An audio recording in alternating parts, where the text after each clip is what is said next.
சைராம். என் உயிரின் உயிரானவர்களே, பல முறை தோல்வி, ஆனால் ஒரு முறை கூட வெற்றி இல்லை. தொடர்ந்து நான் நசுக்கப்படுறேன். என்னை யாரோ மரியாதையாக நடத்தணும் அப்படின்னு கூட நான் நினைக்கல. ஒரு மனுஷனா என்னை மதிச்சாவே போதும், அதை விட நான் தரம் தாழ்ந்து காணப்படுகிறேன். நீங்கள் சொல்லக்கூடிய விஷயத்தை கண்டிப்பாக நிச்சயமாக நான் ஃபாலோ பண்ணுறேன். ஆனாலும் நான் எதிர்பார்க்குற ரிசல்ட்டு எனக்கு கிடைக்கல. இது மூலமாக நான் அவ்வளோ பெரிய பாவம் செஞ்சதால் கடவுள் என்னை கைவிட்டுட்டாரு அப்படின்னு அர்த்தமா? ஏன்னா லாஸ்ட்டு 2 நாள் கொடுத்த ஆடியோ படு பயங்கரமாக இருக்குது. நீங்கள் சொல்லியிருக்கீங்க சந்தேகங்கள் எதுவாக இருந்தாலும் கேளுங்க அப்படின்னு. அப்போ பாவம் அதிகமாக செஞ்சதால் என் வாழ்க்கையில் அத்தனையும் நான் இழந்துட்டேன், இனி எதையும் பெற முடியாது, என் காலம் முடிஞ்சிடுச்சு, இந்த ஜென்மத்தில் எனக்கு நல்ல விஷயங்கள் எதுவும் நடக்காது அப்படின்னு என் மனசை பக்குவப்படுத்திக்கிட்டு நான் வாழ்ந்துடுறது பெஸ்ட்டா, இல்லை என் வாழ்க்கை மாறுன்னு சொல்லி வாழ்வது பெஸ்ட்டா அப்படின்னு ஒரு சாய்ராம் கேட்டிருந்தாங்க. அதுக்கு உரிய பதில் நீங்கள் நல்லா புரிஞ்சுக்கோங்க. நீங்கள் 100 விஷயம் செஞ்சுருக்கீங்கன்னு வச்சுக்கோங்க. அதில் செஞ்ச அத்தனையும் 100மே பாவமாக கூட இருக்கட்டுமே. ஆனால் இப்போ என்ன செய்கிறீங்க, அந்த பாவம் செஞ்சிட்டேன்னு ஒரு உணர்வு நிலை உங்களுக்கு வருது, நீங்கள் ஃபீல் பண்ணுறீங்க. இந்த ஃபீலிங்ஸு உண்மையிலே சொல்கிற ஒரு மாற்றத்துக்கு உண்டான ஒரு வழி. உங்கள் மனசு, உங்கள் புத்தி, இது எல்லாமே நீங்கள் ஏதோ தப்பு செஞ்சுக்கிட்டு இருக்கீங்க, நீங்கள் வாழ்க்கையில் மாறணும் அப்படின்னு அவங்க தயாராகிட்டாங்க. ஆனாலும் அடிக்கடி சம்டைம்ஸ் புத்திசாலியாக யோசிக்குது, சம்டைம்ஸ் மனசு புத்திசாலியாக யோசிக்குது. நீ மாறிடு, ஏன்னா பாவங்கள் நிறைய செஞ்சுருக்க அப்படின்னு. அப்போது நம்ம மாறிட்டோம், ஆனாலும் நமக்கு பிரச்சனைகள் தொடருது, பிரச்சனைகள் அதிகரிக்குது. சொல்லிக்கிற மாதிரி நம்ம வாழ்க்கையில் எதுவும் நடக்கலை இப்போ வரைக்கும். அப்படி நடக்காமல் இருக்கிறதால நம்ம என்ன நினைக்கிறோம், எஸ் மறுபடியும் நம்ம எவ்வளோ முயற்சி பண்ணாலும் தோல்வி மட்டும்தான் வருது. ஸோ பாவங்கள் அதிகமாக பண்ணியிருக்கோம். அப்போ இந்த ஜென்மத்தில் நாம் சந்தோஷமான நிலையை அடைய முடியாது அப்படின்னு நம்ம நினைக்கிறோம். அப்போது எதுக்கு இவ்வளோ தூரம் கஷ்டப்பட்டு நம்ம மாறணும்? அப்போ நமக்கு என்ன பிடிக்குதோ அதை செய்வோம். அது பாவமாக புண்ணியமானு யோசிக்க வேண்டாம். அந்த முடிவுக்கு நாம் வரோம் அப்படின்னா, இதில் சில விஷயங்கள் உங்கள் மனசில் இருந்து போகவே இல்லை. அது என்ன தெரியுமா? நீங்கள் பாவம் செஞ்சதால் கிடைச்ச இன்பம் அது உங்களை விட்டு போக மறுக்குது. ஏன்னா அது உங்கள் மனசு விரும்புது. உங்கள் மனசு விரும்புகிறத தான் நீங்கள் செய்கிறீங்க. அப்போ இன்னும் நீங்கள் அந்த 100% மாறணும்னு நினைக்கிறீங்க. அதே மாதிரி 100% பழைய சந்தோஷத்தை விட்டு கொடுக்க முடியல. அந்த சந்தோஷம் பாவத்தை கொடுத்தது. பாவ விஷயங்கள் இங்கே ஏராளமாக இருக்குது, நல்ல விஷயங்கள் சில, ஆனால் பாவ விஷயங்கள் எக்கச்சக்கம். அதை சொல்லவே முடியாது. ஒவ்வொரு மனுஷனும் தனிப்பட்ட முறையில் அவன் மனசாட்சிக்கு தெரியும் தான் என்ன பாவம் செய்யலாம். இங்கே பாவம் செய்யாத மனுஷனே இல்லை, அத்தனை பேர் பாவம் செய்கிறாங்க. ஆனாலும் நம்ம எதிர்பார்த்த ரிசல்ட் கிடைக்கலன்றதுக்காக மறுபடியும் அந்த மனசு என்ன சொல்லுது, நீ அப்போ எவ்வளோ சந்தோஷமாக இருந்த, உன் விருப்பப்படி வாழ்ந்த, நீ நல்லா அனுபவிச்ச, ஆனால் இப்போ நீ சாமி சாமி சாமின்னு சொல்லி நிற்கிற, ஆனால் நீ எவ்வளோ கஷ்டப்படுற, அதனால் உனக்கு இந்த வாழ்க்கை வேண்டாம், அதனால் அந்த வாழ்க்கைக்கு திரும்பி வான்னு சொல்லி அங்கே அழைப்புகள் ரொம்ப பலமாக இருக்கு. நம்ம வீட்டில் ஒரு கெஸ்ட்டுங்க வந்துட்டு போனதுக்கப்புறம் அவங்க மறுபடியும் உங்களை அழைக்கிறாங்க. ஒரு தடவை இல்லை, ஒரு நாளைக்கு 10 தடவை அழைக்கிறாங்க. அப்போ அவங்க அழைக்க அழைக்க உங்களுக்கு என்ன தோணுது? சரி, ஒரு தடவை பார்த்துட்டு வந்துடலாம் தோணுதா இல்லையா? அப்போ நம்ம போகிறோம். அதே மாதிரி தான் இவன் கூப்பிட்டுக்கிட்டே இருக்கான். யாரு? பாவம் செய்கிறவ கூப்பிட்டுட்டே இருக்கான். நீ என்ன சாதிச்ச? என்ன நீ பெருசாக சிறப்பாக ஆக்கிக்கிட்ட? உன் வாழ்க்கை மாறவே இல்லைல்ல. என்ன பெரிய சாயி, என்ன பெரிய சிவன், என்ன பெரிய பெருமாள்? அதெல்லாம் ஒன்றும் கிடையாது. மனுஷன் வாழறான், சாவறா, அதுக்கப்புறம் எதுவுமே இல்லை. செத்தவன் வந்து உங்ககிட்ட சொன்னானா நான் மறுபிறவி எடுத்துகிட்டு வந்திருக்கிறேன் அப்படின்னு. ஏன்னா அடுத்த ஜென்மம் அப்படின்றது இல்லை. இந்த நிலைக்கும் வந்துடுவாங்க. ஆனால் அடுத்த ஜென்மம் இல்லைன்னு சொல்கிறவங்க இருக்காங்களே, அவங்களில் முக்கால்வாசி பேர் தப்பு செய்யக்கூடிய மனிதர்களாக மட்டும்தான் இருப்பாங்க. அடுத்த ஜென்மம் இருக்குதுன்னா அவன் தப்பு செய்ய பயப்படுவான்.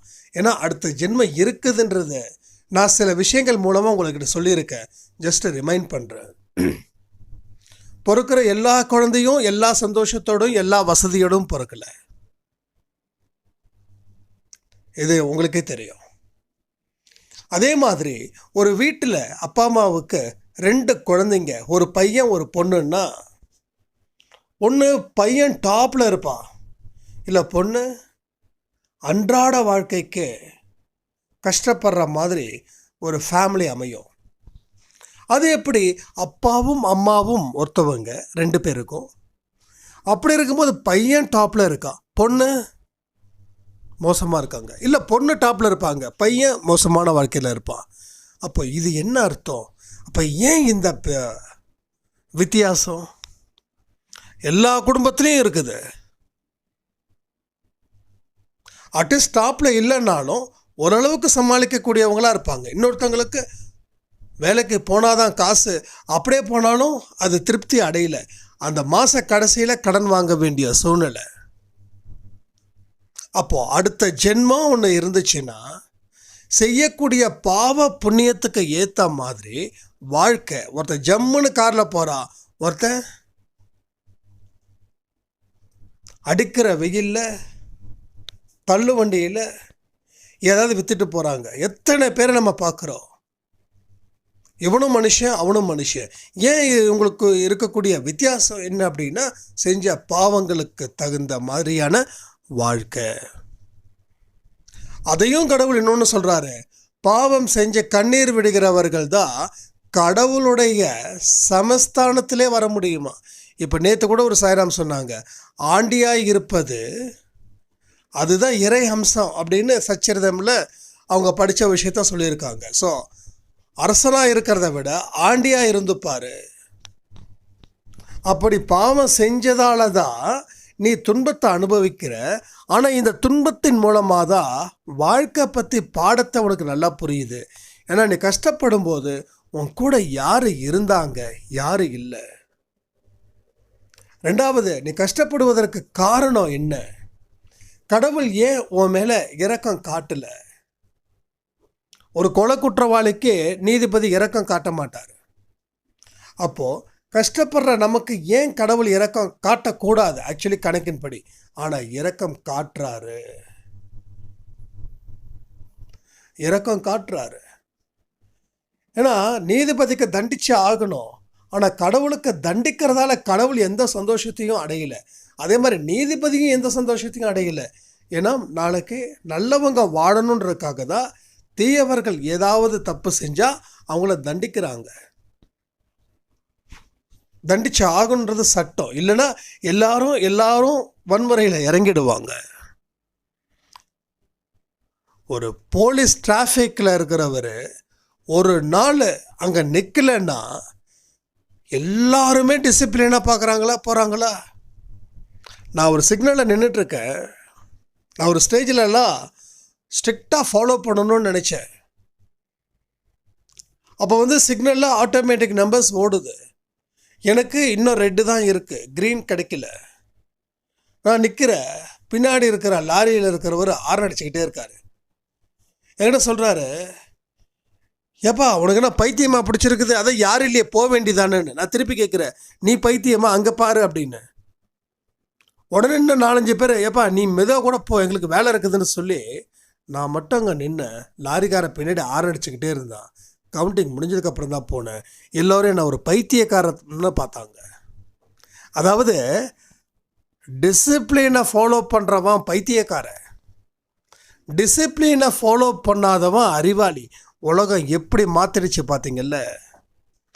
அதனால தான் எல்லாரும் அறிவாளியாக இருக்கணும் அப்படின்றதுக்காக அவங்களுடைய டிசிப்ளினை அவங்க கம்ப்ளீட்டாக மாற்றிடுறாங்க. அந்த டிசிப்ளின் பக்கம் நெருங்கிறது கூட இல்லை.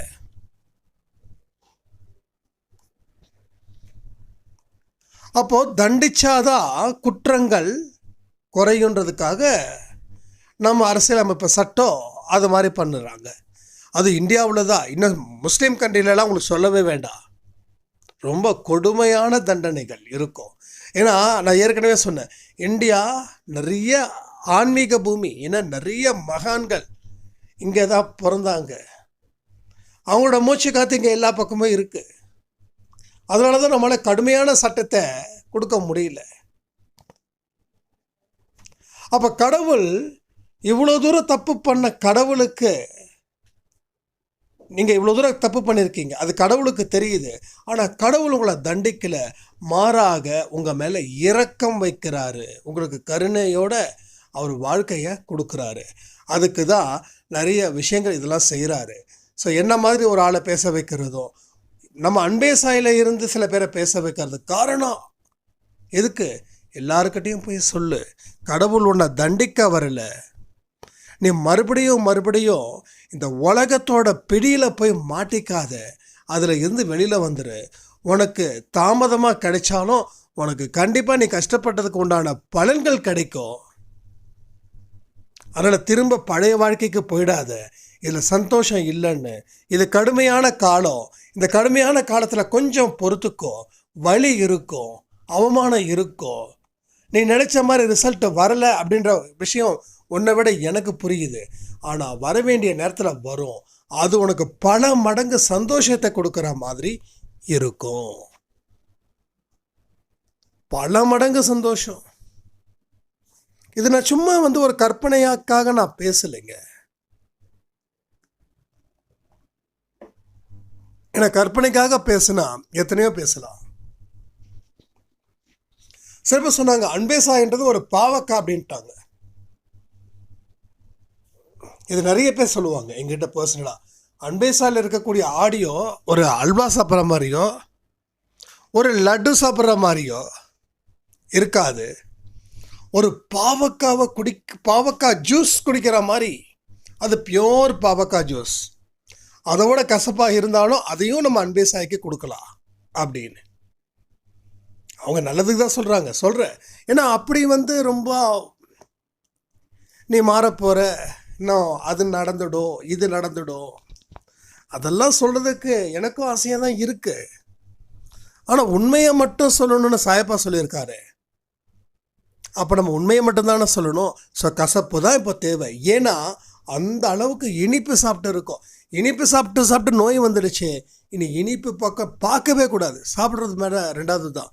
நீ அதை பார்க்காத, உன் கண்ணுக்கு முன்னாடி தெரியக்கூடாது. ஏதாவது அதை பார்க்குற மாதிரி நிலைமை வந்துடுச்சுன்னா என்ன பண்ணணும்? ஒரு ஏழ்றையை பார்க்குற மாதிரி, எப்படி ஒரு ஏழ்றையை பார்க்குற மாதிரி நினச்சிக்கோ. அதை பார்த்தா உனக்கு தரித்திரம் பிடிக்கும்னு நினச்சிக்கோ. ஸோ ஸ்வீட்டை ஒரு விஷமாக நினச்சிக்கோ. விஷம் உனக்கு ஆபத்தை ஏற்படுத்தும். விஷம் பார்க்குறதுக்கு அழகாக இருக்கும், ஆனால் உனக்கு ஆபத்தை ஏற்படுத்தும். ஆனால் பாவக்காய் பார்க்குறதுக்கு ரொம்ப மோசமாக இருக்கும், ஆனால் அது உன் உடம்புக்கு போயிட்டுச்சுன்னா அதை விட உனக்கு பெஸ்ட்டு ஜூஸு உலகத்தில் எதுவுமே இல்லைன்னு உன்னோட உடம்பு சொல்லும். இதெல்லாம் நம்ம பண்ணிக்கணும். நம்ம மனசில் நிறைய கற்பனை பண்ணுறோம். அந்த கற்பனை எப்படிப்பட்டதுன்றதை நமக்கு முக்கியம். அப்போ இது எச்சரிக்கையாக இருக்க வேண்டிய நேரம். ரொம்ப கவனத்தோடு நடக்கணும். ஏன்னா இதுக்கு முன்னாடி வந்த பாதை சிறப்பாக இருந்தது. இப்போயும் இருக்கக்கூடிய பாதை ரொம்ப மோசமான பாதை. மெதுவாக தான் போகணும். வண்டியில் போகிறவன் மெதுவாக தான் போகணும், நடந்து போகிறவனும் மெதுவாக தான் போகணும். ஏன்னா குண்டும் குழியுமா இருக்குது. அப்போது நீங்கள் இந்த இடத்துல நம்ம வரோமே குண்டு குழியுமா இருக்கு அப்படின்னு சொன்னால் வேறு பாதையே இல்லை. ஏன்னா இவ்வளோ நாள் நம்ம சந்தோஷமாக இருந்தோம், இவ்வளோ நாள் நம்ம என்னென்னவோ பண்ணோம், ஏதேதோ செஞ்சோம், சந்தோஷத்தை அனுபவித்தோம்.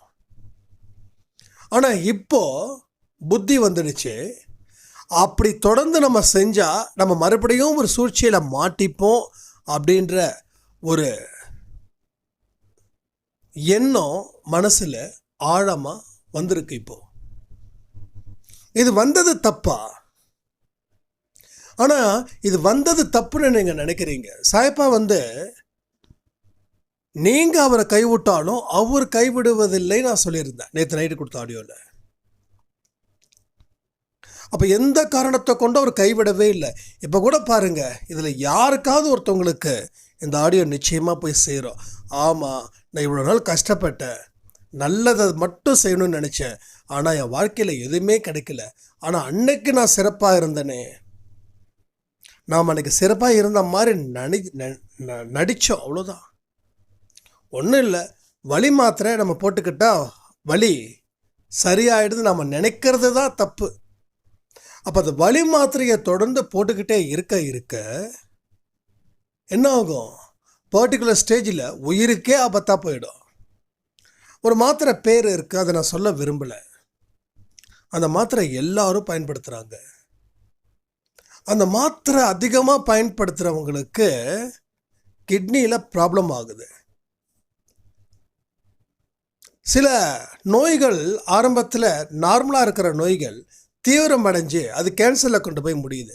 அந்த கேன்சர் கூட எப்போ நமக்கு தெரியுதுன்னா லாஸ்ட் ஸ்டேஜில் தான் தெரியுதுன்னு டாக்டர் சொல்கிறாங்க. எப்படி நீங்கள் இவ்வளோ தூரம் கேர்லெஸ்ஸாக இருந்தீங்க அப்படின்னு அவங்க கேட்கும்போது நாம் என்ன பண்ணுறோம், எப்பப்பெல்லாம் வலிக்குதோ அப்போல்லாம் இப்போ மெடிக்கல் ஷாப்பில் தான் நம்ம ஒவ்வொரு மெடிக்கல் ஷாப்லேயும் போயிட்டு நம்ம எனக்கு இந்த மாத்திரை கொடு அந்த மாத்திரை கொடுன்னு அவங்களும் 2-3 மாத்திரையை சேர்த்து கொடுக்குறாங்க. அந்த மாத்திரையை போட்டுக்கிறோம். அடுத்த நாள் காலையில் ஹாஸ்பிட்டலுக்கு போனால் 5000 ரூபாய் ஆகுது. ஆனால் மெடிக்கல் ஷாப்பில் போனால் 1000 ரூபாயில் நான் மாத்திரை வாங்கி 1000 கூட இல்லை 100-200 ரூபா ஆச்சு. 3 வேளை மாத்திரை போட்டால் சரியாயிடும் சொல்லி நாம் 10 பேருக்கு மெடிக்கல் ஷாப்பை ரெஃபர் பண்ணுறோம். மெடிக்கல் ஷாப்பில் இருக்கிறவங்க அத்தனை பேரும் ஓரளவுக்கு தெரியும். ஆனால் என்ன பிரச்சனை, எதனால் பிரச்சனைன்றத ஃபுல் அண்ட் ஃபுல் ஒரு டீப் இன்வெஸ்டிகேஷன் பண்ணாதான் உங்களோட ப்ராப்ளம் என்னன்றது டாக்டருக்கு தெரியும். ஏன்னா உங்களுக்கு அதுக்கு உண்டான ஸ்கேனிங் அது இதெல்லாம் இருக்குது. நான் என்ன சொல்கிறேன்னா, இப்படி வரக்கூடாத நோய்கள் வந்துச்சுன்னா நம்ம என்ன செய்கிறோன்னா இதை தான் நம்ம செய்கிறோம். அப்போது நீ அப்பப்போ வலிக்குதுன்னு சொல்லி மாத்திரை போட்டு சந்தோஷம் அடைஞ்ச அது உனக்கு வலியை பின்னாட்களில் மீண்டு வர முடியாத அளவுக்கு, எந்த மாத்திரையாலும் சரி பண்ண முடியாத அளவுக்கு அது உனக்கு வேதனையை இப்போ கொடுக்குது. அப்போது அந்த வலி வந்திருக்கு, அந்த வலி ஏன் வந்தது, எதுக்கு வந்ததுன்னு உரிய சிகிச்சையை நம்ம எடுத்திருந்தா, அதுக்கு தகுந்த மாதிரி நம்ம வாழ்க்கை லைஃப் ஸ்டைலில் மாற்றிருந்தா அந்த நோய் இன்றைக்கி வந்திருக்காது. ஆனால் நம்ம மாற்றலை, அதுக்கு உண்டான முயற்சியும் இறங்கலை. ஏன்னா அதுக்கு கொஞ்சம் கடினமான பயிற்சியும் கடினமான பிளான்ஸும் தேவைப்பட்டுச்சு. பத்தியம் இருக்கணும், இந்தந்த நேரத்துக்கு சாப்பிடணும், இதே சாப்பிடணும், இந்த நேரத்தில் தூங்கணும். இது நமக்கு செட் ஆகலை. நான் பிடிச்சதை சாப்பிடுவேன், தூக்கம் வந்தால் தூங்குவேன் அப்படின்ற மாதிரி நம்ம இருந்தோம். அதனால பிரச்சனைகள் அதிகரிச்சது.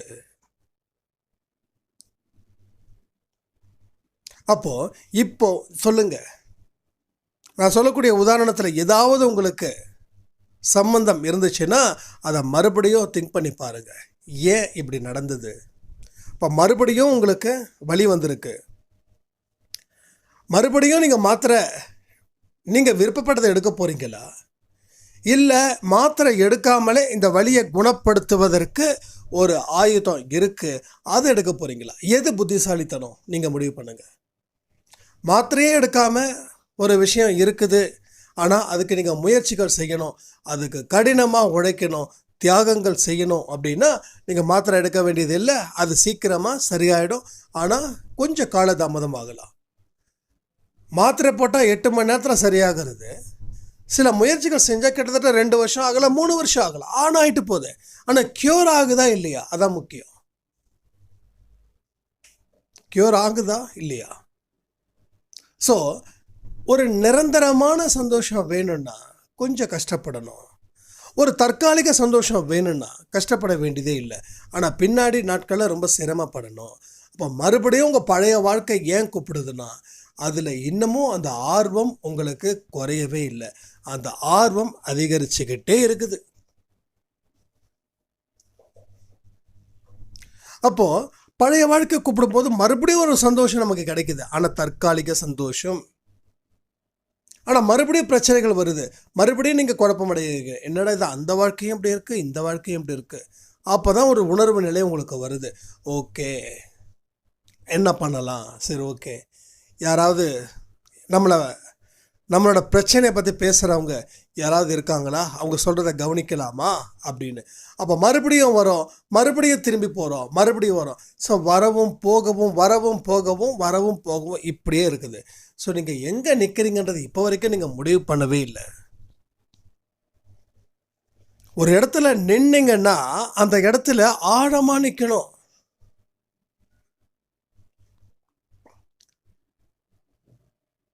அதை தாண்டி வரக்கூடாது. அதை தாண்டி வந்துட்டோம் அப்படின்னா நமக்கு பிரச்சனைகள் தான். எதை தாண்டி போகணுமோ அதை தாண்டி போகணும். எதை தாண்டக்கூடாதோ அந்த தாண்டவே கூடாது. ஏன்னா ராமாயணத்தில் சீதைக்கு நடந்த விஷயம் தெரியும்.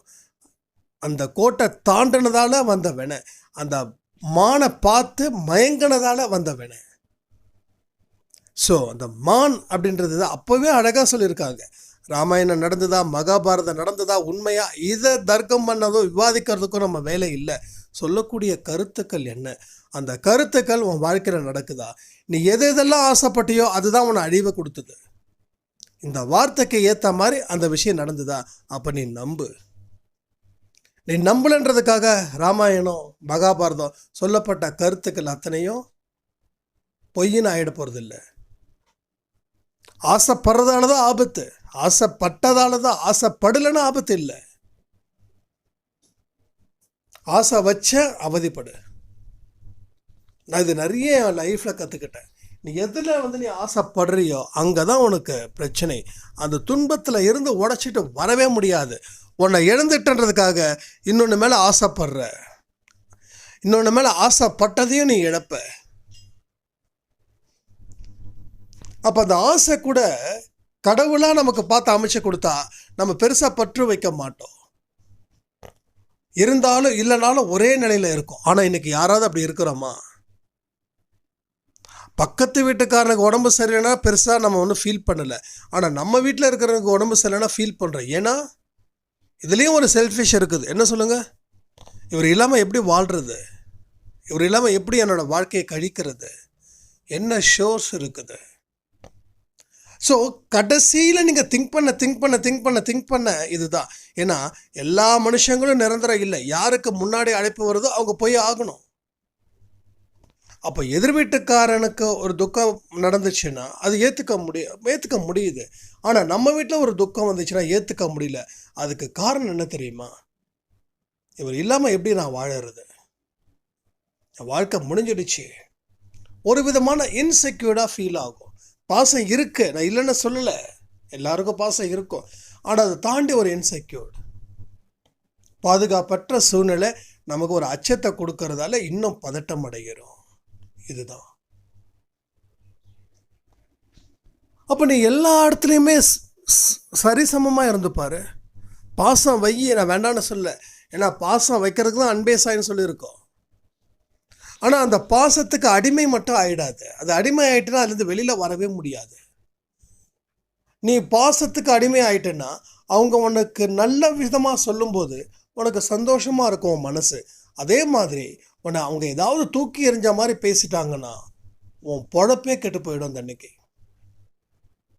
இப்போ வெளியில் ஒருத்தர் நம்மளை சண்டை போடுறான் அப்படின்னா ஒரு அரை மணி நேரம் சண்டை போட்டு வீட்டுக்கு வந்து அதிகபட்சம் ஒரு 1 hour அவன் மேலே நம்ம கடுப்பில் இருப்போம். அதுக்கப்புறம் நம்ம பாட்டுக்கும் சரியாயிடுவோம். அதே வீட்டுக்குள்ளே ஒரு 10% தான் நடந்திருக்கும் வெளியில் நடந்த சண்டையோட கம்பேர் பண்ணும்போது. அந்த 10% சண்டை நடந்ததால் அடுத்த 10 நாளைக்கு அந்த வீடே எப்படி இருக்கும்? ஒரு அமைதியாக இருக்கும். அந்த அமைதி வேற அமைதி. நான் அந்த அமைதியோட பேரை சொல்லலை. அதாவது நல்லதுலேயும் அமைதி இருக்குது, ஒரு மோசமான இடத்துலையும் ஒரு அமைதி இருக்குது. நல்ல அமைதி இங்கே இல்லை, ஒரு மோசமான சூழ்நிலை இருக்குது. இப்போ மறுபடியும் இந்த பிரச்சனைகள் வெடிக்கும். கணவன் மனைவியோட பிரச்சனை அதான் வெடிக்குது. மனைவி கணவனை ஒரு வார்த்தை சொல்லி திட்டா தாங்கிக்க முடியல. அதே மனுஷனை, அதே கணவரை அவங்களுடைய மேனேஜர் தான் மனைவி பேசுறதை விட 100 மடங்கு அவமரியாதை பண்ணாலும் அது பெருசாக எடுத்துக்கல, கணவர் எடுத்துக்கல. அப்போ அதை ஏன் எடுத்துக்கல, இதை ஏன் எடுத்துக்கிட்டாரு? இதுதான் பிரச்சனையே. அப்போ நீ எங்கே பற்று அதிகமாக இருக்கியோ அங்கே ஒரு வார்த்தை சொன்னால் உன்னால் அதை ஏற்றுக்க முடியல, தாங்கிக்க முடியல. அது மூலமாக நீ வேறு வேறு விளைவுகளை, வேறு வேறு விஷயத்தை நீ ஏற்படுத்திக்கிட்டே இருக்க. இது மூலமாக உன்னுடைய அமைதி அழிக்கப்படுகிறது. கொஞ்ச நாள் ஆச்சுன்னா அப்புறம் டைவர்ஸ் அப்ளை பண்ணலாமா? டைவர்ஸ் இன்றைக்கி எப்படி ரொம்ப ஈஸியாக போயிடுச்சு. 2 வருஷம் 3 வருஷம் குழந்தை இருக்குதோ குழந்தை இல்லையோ, டைவர்ஸ் பண்ணுறதை தாண்டி முக்கியமானது எதுவுமே இல்லைன்னு நினைக்கிறோம். ஸோ ஆஃப்டர் டைவர்ஸ்க்கு அப்புறம் என்ன பண்ணுவீங்க? அடுத்த 2 வருஷம் 3 வருஷத்துக்கு அப்புறம் இன்னொரு கல்யாணம் பண்ணுவீங்களா? அப்போ கல்யாணமே ஏன் டைவர்ஸில் போயிடுச்சு, என்ன பிரச்சனைன்னு கண்டுபிடிக்க முடியல. அப்போது ஃப்ரீயாக இருக்கீங்க 6 மாதம் 7 மாதம், அதுக்கப்புறம் ஒரு ஃபேமிலி நமக்கு தேவை அப்படின்ற மாதிரி தோணுது. இப்போ மறுபடியும் பழைய இடத்துக்கு போய் சேர முடியாது. இப்போ புதுசாக ஒரு இடத்துக்கு போகணும் அப்படின்னா மறுபடியும் ஃபர்ஸ்ட்லேருந்து ஆரம்பிக்கணும். அப்போ டைவர்ஸ் வர்றதுக்கு முன்னாடியே கணவனுக்கும் மனைவிக்கும் இருக்கக்கூடிய பிரச்சனைகளை பெருந்தன்மையோடு விட்டு கொடுத்தா வாழ்க்கை நடந்தா சந்தோஷமாக இருக்குமா இல்லையா? அப்போ 2 பேரும் அதில் ஈக்குவலண்ட்டாக இருக்கணும். இல்லை டைவர்ஸ் ஆகிடுச்சா, ஓகே, இப்போ நீ கல்யாணம் பண்ணணும் அப்படின்ற ஒரு அவசியம் உனக்கு எதனால் ஏற்பட்டது? அந்த காரணத்தை ஆராய்ச்சி பண்ணதுக்கப்புறம் அடுத்த கல்யாணத்துக்கு நம்ம தயாராக இருக்கோமா மனதளவில்? மறுபடியும் அந்த பிரச்சனை வந்தால் எப்படி சமாளிப்ப? ப்ராப்ளம் வராமல் இருக்க என்னென்ன வழிகள் இருக்குது? இதை நீ கல்யாணம் பண்ணவர்கிட்ட கீழே நம்ம முன்னாடியே சொல்லியிருக்கோம். 6 மாதமோ 1 வருஷமோ பேசாமல் இருக்கணும். ஆனால் யாரும் இருக்க முடியாது.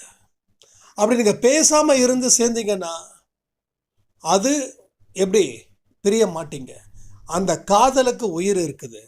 1 வாரத்துக்கு அப்புறம் பேசலை, என் மனசை மாறிடுனா அது உயிர் காதல் இல்லை, அது ஒரு செத்துப்போன காதல்.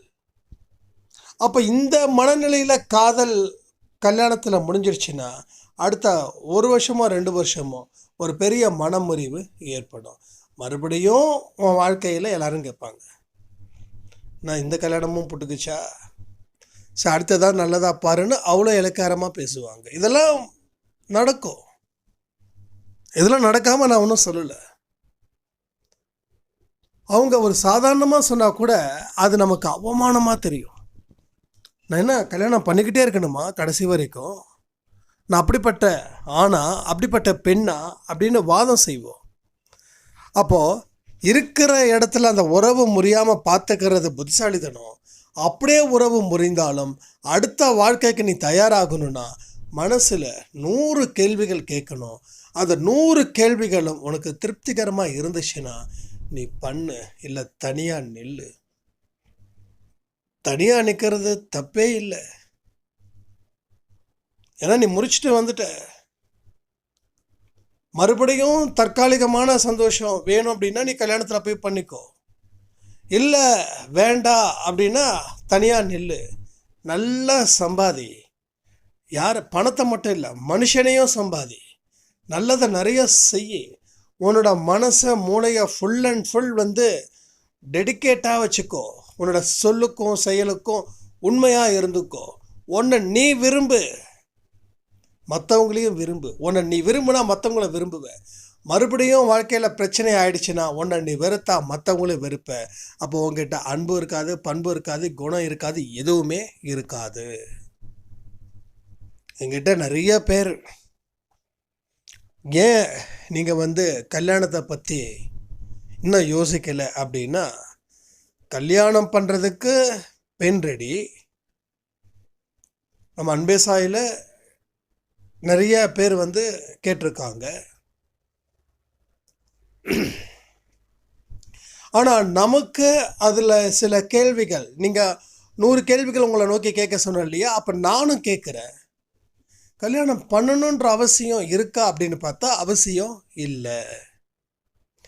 ஏன் அப்படின்னா, நம்மளோட மனசு, புத்தி, சொல்லு, செயல் எல்லாமே ஒரு ஃபேமிலியை நோக்கியே வரமாட்டேங்குது.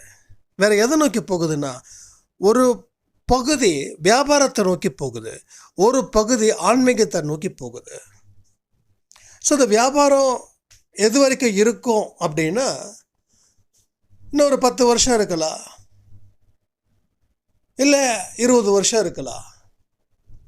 அதுக்கப்புறம் பக்காவான ஆன்மீகம் தான் நம்ம லாஸ்ட்டு. ஏன்னா இன்னமும் நமக்கு இப்போ வியாபாரத்தில் இருக்கிறதால புத்தி கொஞ்சம் அப்படியே இருக்கு. ஆனால் வியாபாரத்தில் இருந்து வெளியில் வந்துட்டோம், வியாபாரத்துக்கு ஓய்வு கொடுத்துட்டோம் அப்படின்னா இன்னமும் நான் என்னை தேட ஆரம்பிப்பேன். தேட ஆரம்பிக்கும் போது நிறைய பொக்கிஷங்கள் கிடைக்கும் தானே, தேடினா தான் பொக்கிஷங்கள் கிடைக்கும். அப்போ என்னுடைய கல்யாணத்தை நான் இன்னமும் நடத்தலைன்னா அதுக்கு காரணம் எனக்குள்ளே இருக்கக்கூடிய கேள்விகள், அதற்கு உரிய பதில்கள் இன்னமும் கிடைக்கல. அந்த பதில்கள் நேர்மையாக இருக்கணும், எனக்கு சந்தோஷத்தையும் நம்பிக்கையும் கொடுத்துச்சுன்னா கண்டிப்பாக இன்விடேஷன் கொடுத்து அன்பே சாய் குடும்பத்தை எல்லாத்தையும் வர வைப்போம். இதெல்லாம் பிளான்ஸ் இருக்குது. நான் இப்போயே நான் முடிவு பண்ணிட்டேன், ஒருவேளை கல்யாணம் அப்படின்னு ஒரு ஆயிடுச்சுன்னா எங்கே வைக்கலாம்னா திருச்சி. ஏன் அரசியல் கட்சி மாநாடு திருச்சியில் நடக்குதுன்னா, எங்கே போனாலும் ஒரு 5 கிலோமீட்டர், ஒரு 5 மணி நேரம் 6 மணி நேரத்தில் ரீச் ஆகக்கூடிய ஒரு சென்டர் பிளேஸ் தான் அது. அதனால் அப்படி ஒரு ஐடியா வச்சு இருக்கும். அப்போ பாருங்கள் எவ்வளோ பிளானில் இருக்குது அப்படின்னு. நான் வேணும்னு சொல்லலை, வேண்டான்னு சொல்லலை, ஆனால் வேணும்னா ஓகே இங்கே வைப்போம்.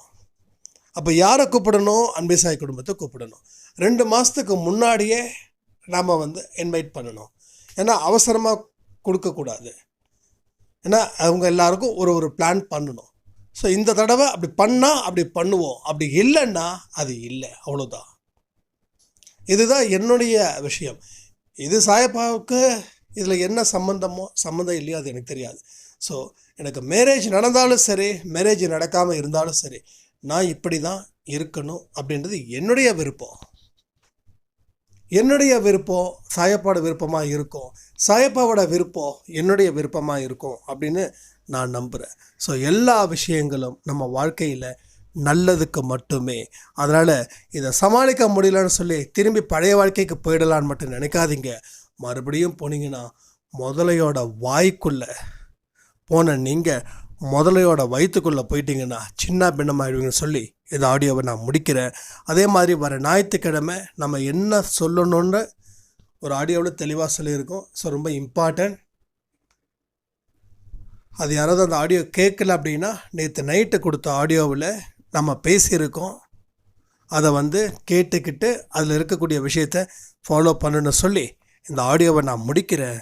ஜெய் சாய்ராம்.